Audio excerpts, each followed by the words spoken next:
કેરળમાં ચોમાસાના શ્રી ગણેશ સંભવ છે। ગુજરાતમાં પણ ચોમાસા પહેલા મેઘરાજા સટાસટી બોલાવવાના મૂડમાં છે। હવામાન વિભાગે રાજ્યના કેટલાક ભાગોમાં હળવાથી મધ્યમ વરસાદની આગાહી કરી છે।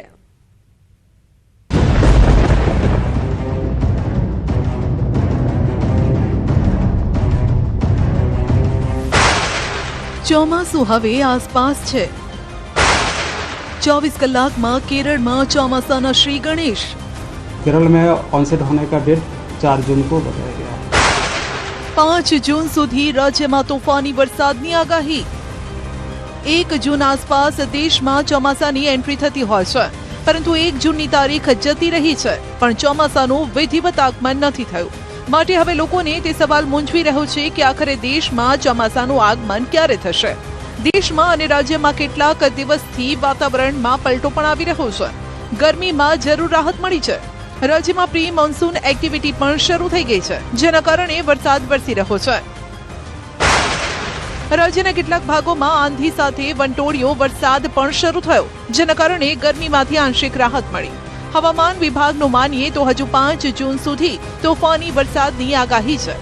પ્રી મોન્સૂન એક્ટિવિટી તો શરૂ થઈ ગઈ છે, પરંતુ આ બધા વચ્ચે મોટો સવાલ એ પણ છે કે દેશમાં ચોમાસાની સત્તાવાર એન્ટ્રી ક્યારે થશે। શું હવે ચોમાસાની ગાડી રફતાર પકડશે? 4 જૂને કેરળમાં ચોમાસું બેસી જશે। અસલી ચિંતા ચોમાસાની આખી સિઝનને લઈને છે, કેમ કે ખેતીથી લઈ પીવાના પાણીનો આધાર અને અર્થવ્યવસ્થાથી લઈ બધાની નજર ચોમાસા પર ટકેલી છે। દેશમાં સામાન્ય રીતે 1 જૂનની આસપાસ ચોમાસું કેરળ પહોંચતું હોય છે। આ વખતે તો કેટલાક હવામાન આગાહીકારો અને હવામાન વિભાગે 26 મેની આસપાસ ચોમાસું કેરળ પહોંચવાની ભવિષ્યવાણી પણ કરી હતી, પરંતુ ચોમાસાની રફતાર ધીમી પડી ગઈ। ચોમાસું આ તારીખે કેરળ ન પહોંચ્યું। ગત વર્ષે 24 મેના રોજ જ ચોમાસું કેરળના તટે પહોંચી ગયું હતું, એટલે કે ગત વર્ષે ચોમાસું 9 દિવસ વહેલું હતું। 29 જૂન સુધી મેઘરાજાએ સમગ્ર દેશને કવર પણ કરી લીધો હતો, પરંતુ આ વર્ષે ચોમાસું 10 દિવસ મોડું છે। હવે રાહતની વાત એ છે કે ચોમાસાએ રફતાર પકડી છે। હવામાન વિભાગના કહેવા મુજબ અરબ સાગર, લક્ષદ્વીપ, કેરળ અને તમિલનાડુના કેટલાક ભાગોમાં ચોમાસાને આગળ વધવા માટે હવામાન અનુકૂળ છે। બંગાળની ખાડીના કેટલાક વિસ્તારોમાં પણ ચોમાસું આગળ વધવા માટે સાનુકૂળ વાતાવરણ ધરાવે છે। આ વખતે હવામાન વિભાગે સામાન્ય કરતાં ઓછો વરસાદ વરસવાની આગાહી કરી છે।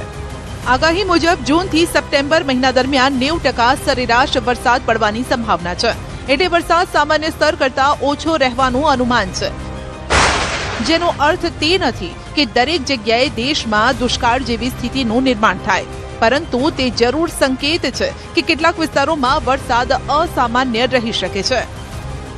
मानसून जो ऑनसेट का स्थिति बताया गया है, अभी अनुकूल स्थितियां बने हुए हैं।